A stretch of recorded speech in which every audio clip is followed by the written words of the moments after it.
الحج اشہر معلومات فمن فرض فیہن الحج فلا رفث ولا فسوق ولا جدال فی الحج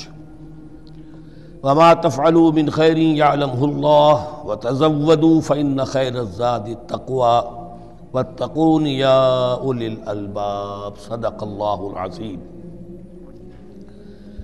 پچھلے رکوع سے مناسک حج کا تذکرہ شروع ہو چکا تھا،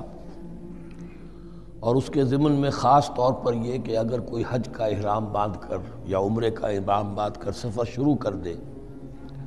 اور کہیں درمیان میں ایسی رکاوٹ پیش آ جائے کہ اسے احرام کھولنا پڑے بغیر عمرہ کیے اور بغیر حج کیے، تو اس صورت میں کیا قواعد و ضوابط ہیں۔ اب جو یہ رکوع ہے 25واں، اس میں حج کا اصل فلسفہ، اس کی اصل حکمت، اس کی اصل روح کا بیان ہے۔ الحج اشہر معلومات، حج کے مہینے ہیں جو معلوم ہیں، یعنی جو بھی پہلے سے عرب میں رواج چلا آ رہا تھا اس کی توثیق ہو گئی کہ واقعتاً یہ اللہ تعالیٰ ہی کی طرف سے۔ تو حج کے کا جہاں تک ٹائمنگ کا تعلق ہے، مواقیت کا تعلق ہے، وہ گویا کہ اللہ تعالیٰ کی طرف سے توثیق فرما دی گئی۔ فمن فرض فیہن الحج، تو جو کوئی بھی اپنے اوپر لازم کر لے ان مہینوں میں حج کو، لازم کر لے سے مراد نیت پختہ کر لے، اور نیت پختہ کرنے کی علامت احرام باندھ لے۔ فمن فرض فیہن الحج، تو حج کے لیے جو اپنے اوپر لازم کر لے، فلا رفث ولا فسوق ولا جدال فی الحج، تو احرام کی حالت میں یہاں لفظ حج آیا ہے، ان میں سے پہلی قید جو ہے فلا رفث، تو کوئی شہوت کی بات نہیں ہونی چاہیے۔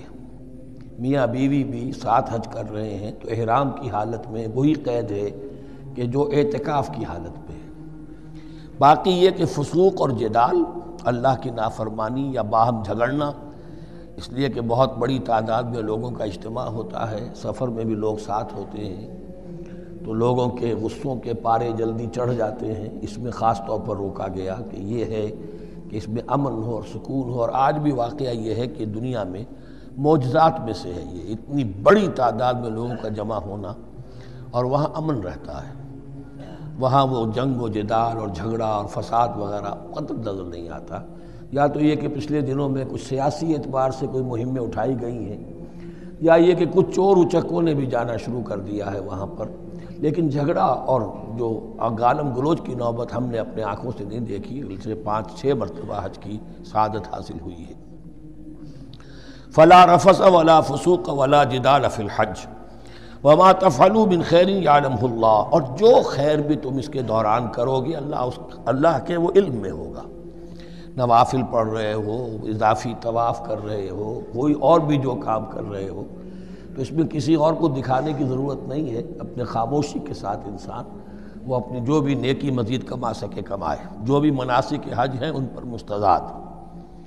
وَتَزَوَّدُوا فَإِنَّ خَيْرَ الزَّادِ التَّقْوَىٰ، اور سفر کے لیے زاد راہ ساتھ لے لیا کرو، اور بہترین زاد راہ تقویٰ ہے۔ اب اس آیت کے 2 معنی لیے گئے ہیں، ایک تو یہ کہ بہترین زاد راہ تقویٰ ہے، یعنی سفر میں آپ نے آزاد راہ خرچ کی شکل میں تو لے لیا، تقویٰ ہے نہیں، تو پھر کیا ہوگا؟ وہ تو صرف پیسہ خرچ کرنے کے لیے اچھا احرام لے لیں گے، اچھی جگہ لے دیں گے قیام کی،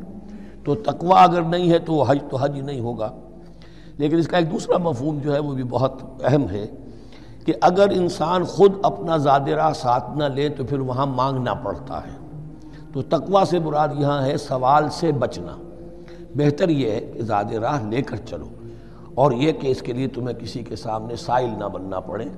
اگر تم صاحب استطاعت نہیں ہو تو حج تم پر فرض ہی نہیں ہے۔ خام خواہ کو ایک شے جو تم پر فرض نہیں ہے اس کے لیے وہاں جا کر بھیک مانگنا، یا یہاں سے بھیک مانگ کر یا چندہ لے کر جانا، یہ تو قطعاً غلط حرکت ہے۔ وَتَزَوَّدُوا فَإِنَّ خَيْرَ الزَّادِ التَّقْوَىٰ وَاتَّقُونِ یَا أُولِي الْأَلْبَابِ، اور یقیناً میرا ہی تقویٰ کرو، مجھ ہی سے ڈرو اے ہوش مندو۔